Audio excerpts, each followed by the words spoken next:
Biasanya, kita membayangkan seorang wali sebagai sosok yang hidup menyepi, sederhana, di pondok kayu, atau bertapa di pinggir sungai yang sunyi. Namun sosok yang satu ini mematahkan semua stereotype itu. Ia duduk di atas singgasana, mengenakan jubah kebesaran, dan memegang tongkat komando negara. Dialah Syarif Hidayatullah, atau yang lebih dikenal dengan gelar agung, Sunan Gunung Jati. Beliau adalah satu-satunya anggota Wali Songo yang memegang kendali ganda yang sempurna. Sebagai ulama, ia adalah panatagama atau pemimpin spiritual para wali di tanah Pasundan. Sebagai umara atau pemimpin negara, ia adalah sultan pertama dari Kesultanan Cirebon yang berdaulat penuh. Di tangannya dakwah Islam mengalami evolusi besar. Islam tidak lagi hanya bergerak melalui jalur budaya atau pendidikan semata. Islam bergerak sebagai sebuah kekuatan politik dan militer yang diperhitungkan di kancah internasional. Ia membuktikan bahwa agama dan kekuasaan bukanlah dua hal yang harus dipisahkan, melainkan dua sayap Garuda yang jika disatukan akan menerbangkan peradaban ke puncak tertinggi. Hari ini, kita akan menelusuri jejak langkah sang wali raja. Bagaimana ia mengubah sebuah desa nelayan kecil yang bernama Caruban menjadi Kesultanan Maritim Metropolitan, serta bagaimana visi globalnya mampu menyatukan budaya Jawa, Arab, dan Tiongkok dalam satu harmoni yang indah. Kehebatan Sunan Gunung Jati bukanlah sebuah kebetulan. Ia adalah hasil dari pertemuan dua arus besar bangsawan dunia yang mengalir dalam darahnya. Ayahnya adalah Syarif Abdullah, seorang penguasa dari Mesir yang memiliki garis keturunan langsung hingga ke Rasulullah. Ibunya adalah Nyai Rara, santang putri kesayangan dari Sri Baduga Maharaja atau Prabu Siliwangi Raja, terkuat dan paling harismatik di kerajaan Pajajaran. Lahir dan dibesarkan dengan pendidikan istana di Timur Tengah, Syarif Hidayatullah kembali ke tanah leluhur ibunya di Jawa Barat dengan membawa misi besar. Ia tidak datang dengan ambisi buta untuk menghancurkan Pajajaran kerajaan kakeknya sendiri. Ia datang dengan strategi halus untuk membangun peradaban baru di pesisir utara. Ia memilih wilayah Cirebon, sebuah daerah yang saat itu dikenal sebagai Caruban, yang berarti campuran. Tempat ini adalah melting pot atau titik temu berbagai suku bangsa, mulai dari Jawa, Sunda, Arab, hingga Tionghoa. Disinilah ia melihat masa depan. Langkah politik pertamanya sangat berani dan penuh perhitungan. Saat itu Cirebon masih berada di bawah kekuasaan Pajajaran dan wajib menyetor upeti tahunan berupa garam dan terasi. Namun, Syarif Hidayatullah menghentikan pengiriman upeti tersebut. Tindakan ini bukan sekadar pembangkangan ekonomi. Ini adalah deklarasi kemerdekaan. Cirebon memproklamirkan diri bukan lagi sebagai bawahan Pajajaran, melainkan negara berdaulat yang berdiri sejajar. Prabu Siliwangi, meski kecewa konon tidak menyerang cucunya tersebut, karena rasa segan dan hormat atas ketinggian ilmu Syarif Hidayatullah. Kisah Sunan Gunung Jati tidak bisa dilepaskan dari hubungan internasionalnya yang luas, terutama dengan Kekaisaran Tiongkok di masa dinasti Ming. Salah satu episode paling legendaris adalah pernikahannya dengan Putri Ongtien. Alkisah saat Sunan Gunung Jati berkunjung ke negeri Tiongkok untuk misi dakwah dan dagang. Kaisar Hongji ingin menguji kesaktian ulama dari Jawa ini. Kaisar menyuruh putrinya yang bernama Ongtien untuk menyembunyikan bokor kuningan di dalam bajunya, sehingga perutnya terlihat buncit seperti orang hamil. Kaisar lalu bertanya kepada Sunan Gunung Jati, apakah putrinya hamil atau tidak. Dengan tenang Sunan Gunung Jati menjawab bahwa putri itu benar-benar hamil. Kaisar dan para pejabat istana tertawa mengejek, mengira tebakan sang wali salah besar. Namun tawa itu berubah menjadi kepanikan ketika bokor diambil dan ternyata perut Putri Ongtien benar-benar membesar. Ia hamil secara ajaib dengan izin Tuhan.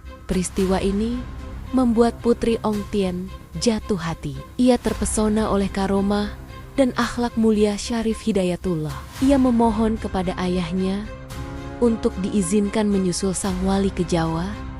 Dengan berat hati, namun restu penuh, Kaisar mengirim putrinya dengan armada kapal besar yang membawa harta benda keramik-keramik indah dan ratusan pengawal. Pernikahan mereka di Cirebon bukan sekadar romansa dua insan. Itu adalah simbol persatuan geopolitik. Hingga hari ini, jika Anda berkunjung ke makam Sunan Gunung Jati, Anda akan melihat pemandangan yang unik. Dinding-dinding masjid dan makam dihiasi oleh piring-piring keramik Tiongkok kuno yang indah. Itu adalah monumen cinta abadi sang wali kepada istrinya.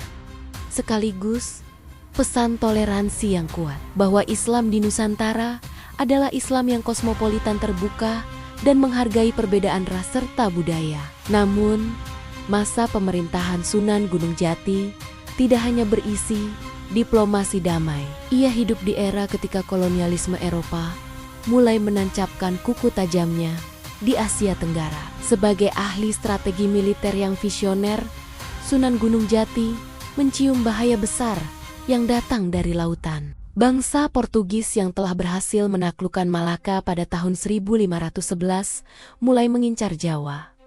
Portugis menjalin perjanjian rahasia dengan kerajaan Pajajaran. Pajajaran yang merasa terancam oleh kebangkitan Cirebon dan Demak mengizinkan Portugis membangun benteng pertahanan di pelabuhan Sunda Kelapa yang kini kita kenal sebagai Jakarta. Sunan Gunung Jati tahu, jika Portugis diizinkan bercokol di Jawa, maka masa depan Islam dan kedaulatan ekonomi Nusantara akan tamat. Maka ia mengambil keputusan cepat sebelum benteng itu berdiri.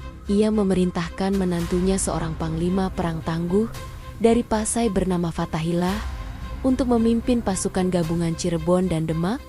Misi mereka satu, yaitu rebut Sunda Kelapa dan usir Portugis. Pada tahun 1527, terjadilah pertempuran laut dan darat yang dahsyat. Armada Portugis yang canggih dengan meriam-meriam besarnya berhasil dipukul mundur oleh strategi gerilya laut pasukan Fathahillah. Kemenangan ini sangat monumental. Fathahillah atas restu Sunan Gunung Jati kemudian mengganti nama Sunda Kelapa menjadi Jayakarta, yang diambil dari ayat Al-Quran Fathan Mubina, atau kemenangan yang gemilang. Tanpa visi Sunan Gunung Jati dan keberanian Fathahillah, mungkin sejarah Jakarta dan Indonesia hari ini akan sangat berbeda.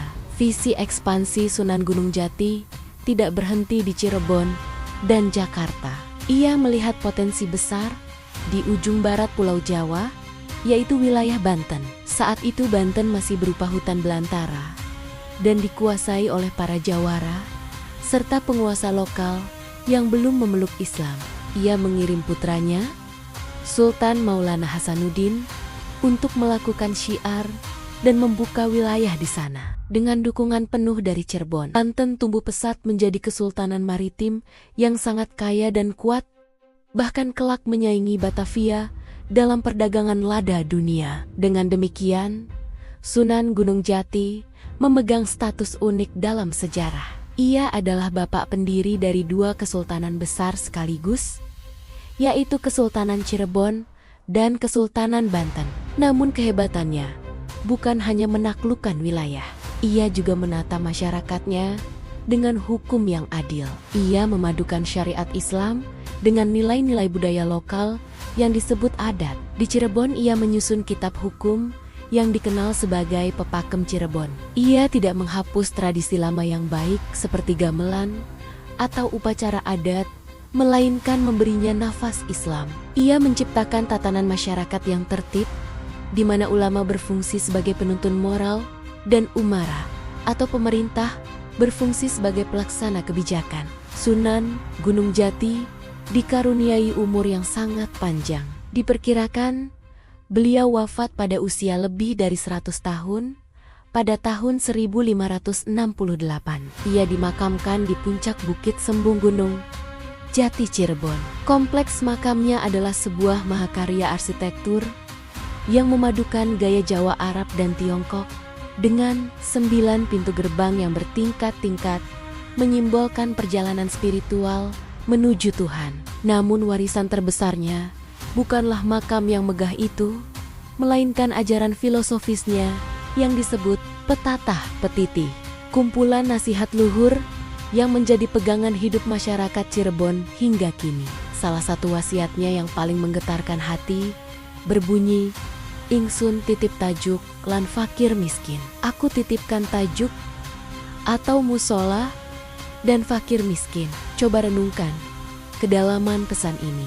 Seorang sultan yang memiliki kekuasaan mutlak, tentara ribuan dan harta melimpah di akhir hayatnya, tidak menitipkan istana emas atau mahkota berlian. Ia menitipkan tajuk agar agama tetap hidup dan sholat terus ditegakkan. Dan ia menitipkan fakir miskin agar keadilan sosial terus dijaga dan pemimpin tidak lupa pada rakyat kecil. Sunan Gunung Jati menutup lembaran kisah Wali Songo dengan paripurna.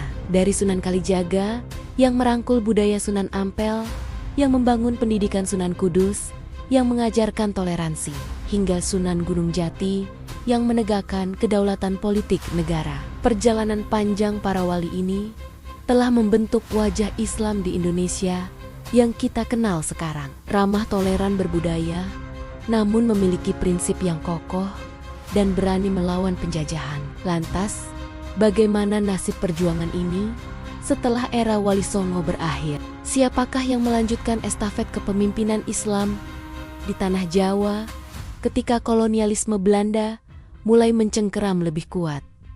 Itu adalah kisah untuk babak sejarah yang lain. Namun, untuk Sri Wali Songo ini, kita telah belajar bahwa cahaya hidayah bisa datang melalui banyak pintu, melalui gamelan, melalui wayang, melalui pendidikan, dan melalui strategi politik yang cerdas. Terima kasih telah menyimak perjalanan panjang seri Wali Songo di saluran jejak peradaban. Semoga kita bisa mengambil api semangat mereka, bukan hanya abunya.